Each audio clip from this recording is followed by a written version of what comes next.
নেতারা তো আর সব কাম করবার পারে না, আমগুই তো করতে হয়। নেতারা ভাষণ দিব, আমরা কাম করব। তুমি থামো ওসমান, আমি খবর পেয়েছি তুমি বেগুনবাড়ি এলাকায় আমার নাম ভাঙিয়ে অনেক অঘটন ঘটিয়েছ। ওই ওসমান,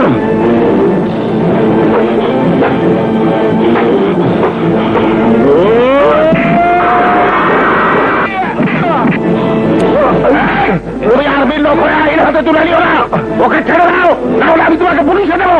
রাখেন আপনি পুলিশ, ওই কুখ্যাত সন্ত্রাসী যাদেরকে আপনারা পালেন ওকে গ্রেফতার করুন। ও আমার অন্ধ বোনকে ধর্ষণ করে নির্মম ভাবে খুন করেছে। না, মিথ্যা কথা। না, সব সত্য কথা।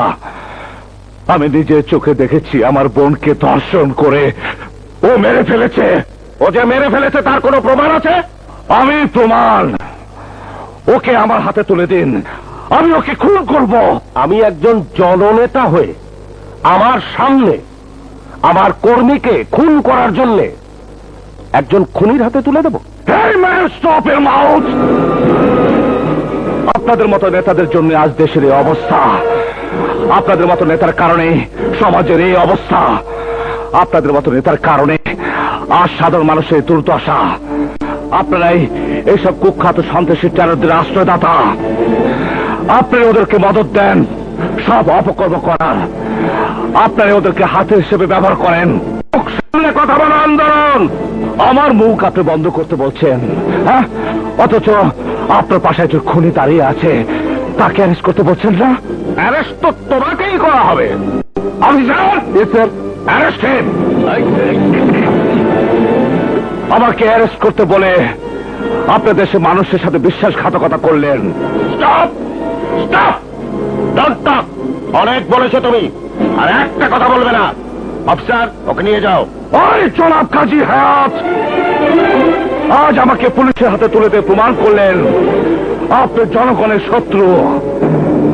আমি দেশের একজন সৈনিক হয়ে যদি আপনাদের কাছে বিচার না পাই, তাহলে আমি আপনাদের কাউকে ছাড়বো না। আমি প্রয়োজনে প্রধানমন্ত্রী, দেশের প্রেসিডেন্টের কাছে যাব। Go to hell. ওই কাজী হায়াত সাহেব, আপনাকে দোজকে পাঠাবেন। ওই দোজকের আগুন থেকে হাজার হাজার আন্দোলন জন্ম নেবে। সেই আগুন আপনাদেরকে পুড়িয়ে মারবে।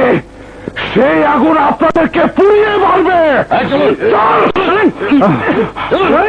বড় ভাই, আপনারে বড় বড় কথা কয়ে গেল, শালারে জবাই করে দেওয়া উচিত ছিল।